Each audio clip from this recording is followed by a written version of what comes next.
ہمارے ہاں یہ نہیں ہے،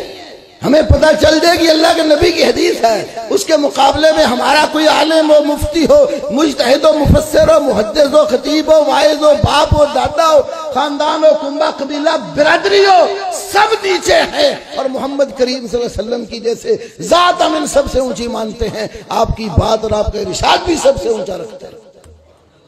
یا ایھا الذین آمنوا لا تقدموا بین یدی اللہ ورسولہ، اے ایمان والو اللہ اور اس کے رسول سے آگے مت بڑھو۔ جہاں اللہ کا اور اللہ کے رسول کا مسئلہ آ جاتا ہے پھر ہم کسی کو نہیں دیکھتے۔ صحیح بخاری اٹھا کے دیکھو، عبداللہ ابن عمر رضی اللہ تعالیٰ عنہ سے کتاب الحج میں ہے، کسی نے مسئلہ پوچھا، بتایا کہ جب طواف کرنا ہوتا ہے تو رسول پاک کا طریقہ یہ ہے کہ آپ حجر اسود کو بوسہ بھی دیتے تھے اور استلام بھی کر لیتے تھے۔ تو سائل کہتا ہے ارائیت ان زحمت ارائیت ان غلبت،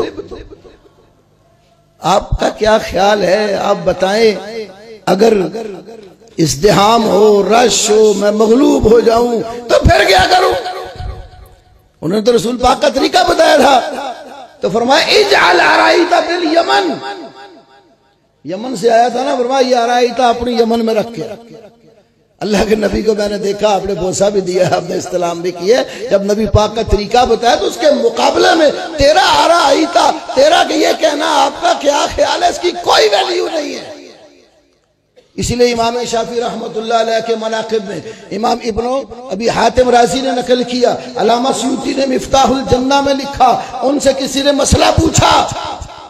امام شافعی نے مسئلے کا جواب دیتے ہوئے رسول پاک کی حدیث بیان کر دی۔ وہ بھی کوئی ایسا ہی تھا، اس کو حدیث سے ان کے تسلی نہیں ہوتی تھی۔ ہمارے ہاں بھی ہمارے بہت سارے لوگ ایسے ہیں، بخاری مسلم یا دیگر کتب کی کوئی صحیح حدیث پیش کر دو جو اس کے نقطہ نظر کے خلاف ہو، کہتا ٹھیک ہے حدیث تو یہ، لیکن امام صاحب کیا فرماتے ہیں؟ تو امام محمد بن ادریس الشافعی نے سوال کے جواب میں ایک حدیث بیان کی، کہتا ہے امام صاحب حدیث تو یہ، آپ کا کیا خیال ہے؟ امام شافعی رحمت اللہ علیہ غصے میں آگے فرمایا میں کسی عیسائیوں کے گرجے سے نکل کر آیا ہوں، وہ گرجا گھروں کی جو پیداوار ہے ان کا طریقہ ہوتا ہے، اللہ اور اس کے رسول کے احکام کے مقابلے میں مولوی اور پیر پادری کو رکھ لیتے ہیں۔ اشارہ تھا قرآن کے آیت کی طرف، اتخذوا احبارہم ورہبانہم اربابا من دون اللہ۔ اس کا ترجمہ کیا ہے مولوی غلام فرد سعیدی بریلوی عالم نے تفسیر تبیان القرآن میں، انہوں نے اپنے مولویوں اور پیروں کو خدا کے سوا رب بنا لیا۔ مولویوں اور پیروں کو، احبار کا معنی مولوی کیا، رہبان کا معنی پیر، تو اللہ اور اس کے رسول کے مقابلے میں مولوی اور پیر پادری کی بات کو رکھنا یہ ان کو رب بنانے کے مترادف ہے۔ تو میرے بھائیو، امام شافعی نے بتایا جب نبی کی بات آ جائے، رسول کی حدیث آ جائے، پھر کسی پیر پادری کی بات کو دیکھنے کی ضرورت نہیں ہے۔